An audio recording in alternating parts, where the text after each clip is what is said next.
Hi everyone, welcome back to the channel.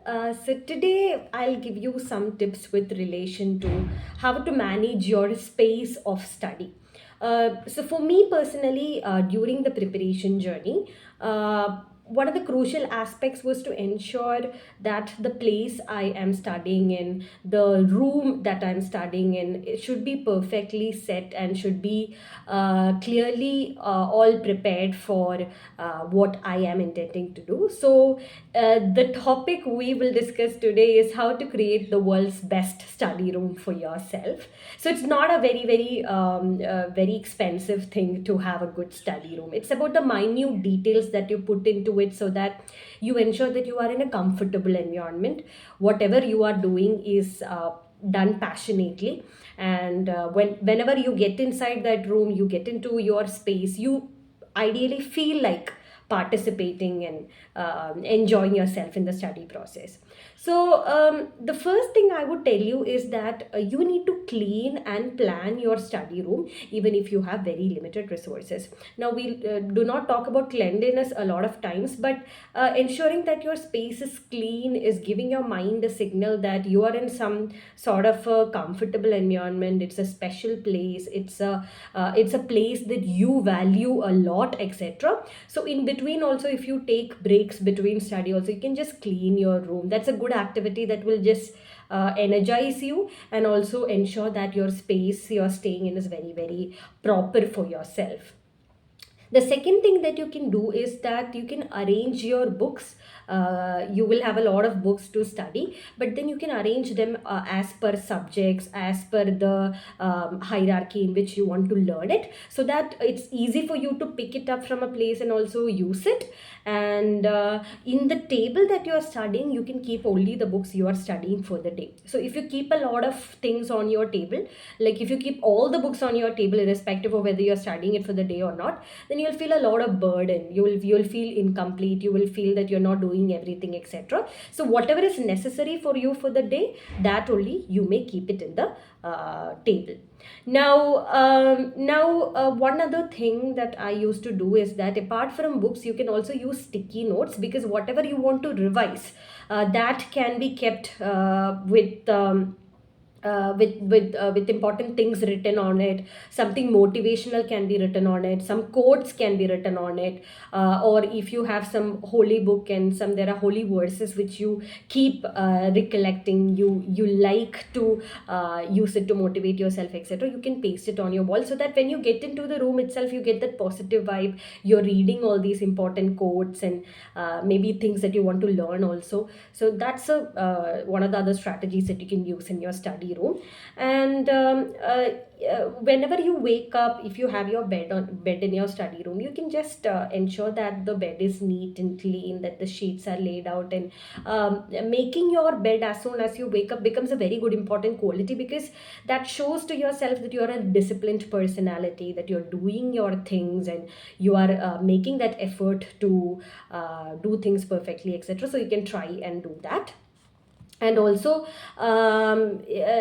sometimes what happens is that if you are piling up a lot of things in your room, also that becomes a problem. So mostly not said, but if you're washing your clothes on time, like doing it on a daily basis, etc., that becomes a habit. And it will ensure that your room is not messy with a lot of clothes and you're not washing it on time, etc. So you can tell yourself who you are as a person by all these small important things that you ensure on a day-to-day basis.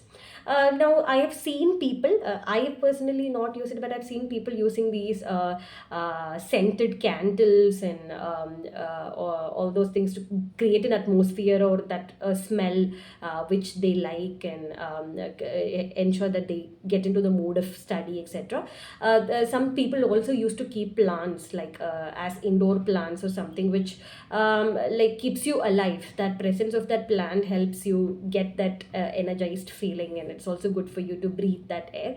So you can keep plants or use these scented candles, have a good smell in your room. And also I would personally not ask you to study sitting on your bed, because it yeah, first of all, it's easy for you to go into a sleep when you're sitting for long hours. You would feel it difficult to stay concentrated. Second thing is that it's not good for your spine, for your health, that you sit in the bed in the posture which is not very comfortable for you. Always when you're studying, it's good to use a proper chair and a table which is giving you a good posture, because I have seen a lot of aspirants getting into a lot of problems because of bad posture and health issues during the course of preparation, because they're sitting for long hours. It's a long hour journey, day that you have. So in a long span of time also, it becomes a important problem that we need to address. Now, you can sometimes use spaces outside your room as well. I've seen that few people enjoy studying in common spaces. People go to libraries also, that's a choice. But otherwise also, if you want to like have a view of the wider space, if you want to sit outside, etc., find places like that. Because I used to sometimes prefer it, because when you're sitting in a room, it is easy for you to fall asleep and lose concentration in between. But if you are in a outside environment, you are seeing many dynamic things, and you are keeping yourself awake, so you can try and do that.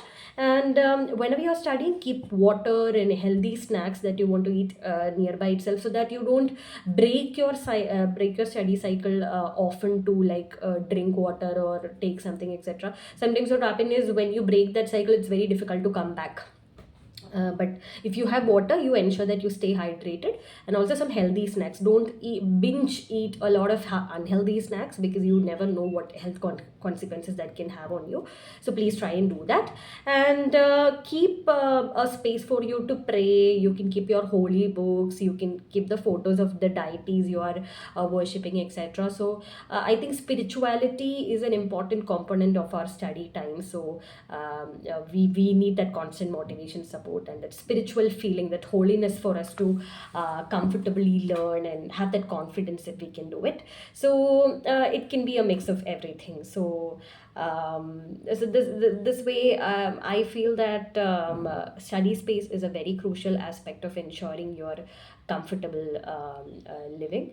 So I hope these tips are helpful for you. I hope that you implement it in your study spaces and make your study process more enjoyable, and make your study rooms a place you'd really like to go back to, etc. So do share your thoughts and queries in the comment section. I'll get back to you on that. So that's all for the day. So until the next video, it's a goodbye from me. Thank you so much.